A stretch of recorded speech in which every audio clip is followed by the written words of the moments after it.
Tyrone, or Torch, was my friend. He wrote a book. I'm going to read it. It's a compelling story. The people as real as a heart attack. The events, the realizations, I would say, salient is an appropriate word, which you will quickly discover. Torchum, Tyrone, Chapter 1. Symbols! The traffic was as erratic as a creaker's heart. Sporadic jumps, a cacophonous mix of cars, trucks, and intermittent motorcycles. Tyrone, everyone knew him as Torch, was with his homeboy, Malachi, now called Money, at the bus stop. Tyrone was looking at newer vehicles rolling by. Money cocked his head. Fuck, nigger, if I be in that Lexus, some fine bitch would be calling me Mr. Malachi. Tyrone sneered. Yeah, but you ain't in that car. Your car, like mine, got RTD on the side and it sucks diesel. The traffic slowed, then stopped. 100 yards down the road was the 143 bus they were waiting on, right in front of them. A limo, a big white one with more chrome than Little Wayne's mouth. The angle of the sun allowed them to get glimpses inside. Torch was staring intently. He turned to Moni. Fuck this! Remember that shit we watched on Egypt? Fucking pharaohs, all separated. We be the same. We here like two sun-baked corn stalks. Inside the gleaming limo were 4 silhouettes, alabaster statues, garlanded with the accoutrements of a vibrant economy. The 2 women coiffed, heads held high, tilted perfectly as if in a Vogue shot. The 2 men, maybe late 30s, laughing, arms in motion, as if remonstrating their newest take-over acquisition. One lady noticed them, ignored them, retaining her statuesque pose. The traffic began to move. The limo disappeared down the road. The bus approached the stop. Tyrone, in the bus, on his way home, dwelled on the image. It haunted him. It encapsulated everything that was wrong. He turned to Money. You know, I've been listening to that brother on YouTube. He lays out shit. Sometimes it's deep. A while back it was symbol shit. Says images convey entire epitaphs. He showed a cross, and he's right. It's like the entire history of Christianity pops into your mind. Then it was a hanging noose. Same shit, first thought. Confederates stringing up brothers. He showed other shit. Money laughed. Nigger, before you start, you ain't no quantum brother. That shit he lays out, from the little I listened, that brother read some books.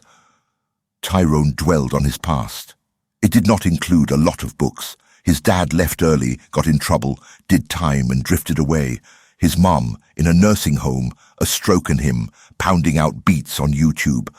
Malachi, now called Money, pretty much the same, busted home, shit schools, both chasing the ephemeral phantasm of fame. For Torch, the image was emblazoned in his mind. The limo, white, new, filled with good shit babes, snaps, wallets full of $100 bills, everything he didn't have. The agonizing part, it was everything he wanted. Life was a motherfucker. That limo may as well have been parked in his ass.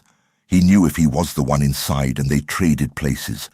And those white cream puffs were on the bus stop. He would have done the same and blown them off. The brother he had been listening to had alluded to, of all things, just this, distinction, a immutable barrier that separates. That limo was one of them, a pure ass symbol. He and Money had been doing rap for a while. It was cool. He knew they were good. They had original shit, and new with exposure. They could be in that spotlight, but so far, the only real spotlight they had experienced was when both of them a year ago had been stopped, and a helicopter light illuminated them. The car they were in was the exact same make and model as one used in a robbery. The 2 suspects were black. A few minutes later, they were let go, but definitely not the light they wanted. Getting home, the image of the limo was still there. His lady, Keisha, was at work and would be walking in the door any moment. Sitting on the couch, he dwelled on how this happened. Him and lots of his people, definitely not in that car. He sneered.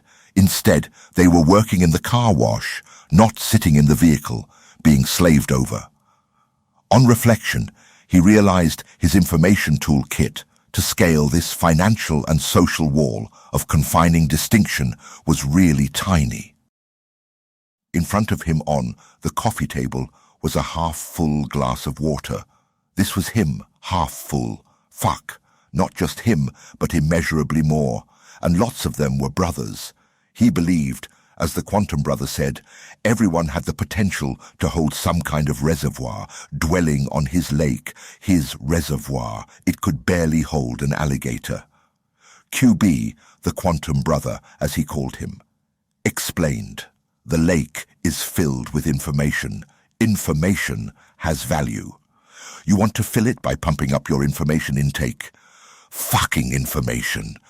Tyrone had a hard time wrapping his head around that, but the more the brother explained it, the more sense it made. Information was primary. The universe itself was based on information. Fuck it. The brother's message was, break out your suction pump and fill that lake. The door unlocked, and in strode his old lady, Laquanda, now known as Bonbon. Getting that name from a friend watching her eat some. It just stuck. She sat down and poked him. Still recovering from that 4-day concrete pump job. He shook his head. I'm beyond that, but there were some definite long hours. He smiled. Walmart's still there.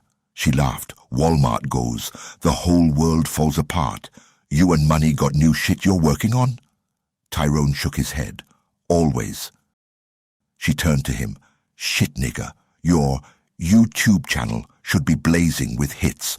All I see is people with the phone in front of them, watching shit. Seems like they couldn't live without that digital stream. Shit, they don't even talk anymore. Like fucking human sponges, just absorbing shit. Torch looked at her.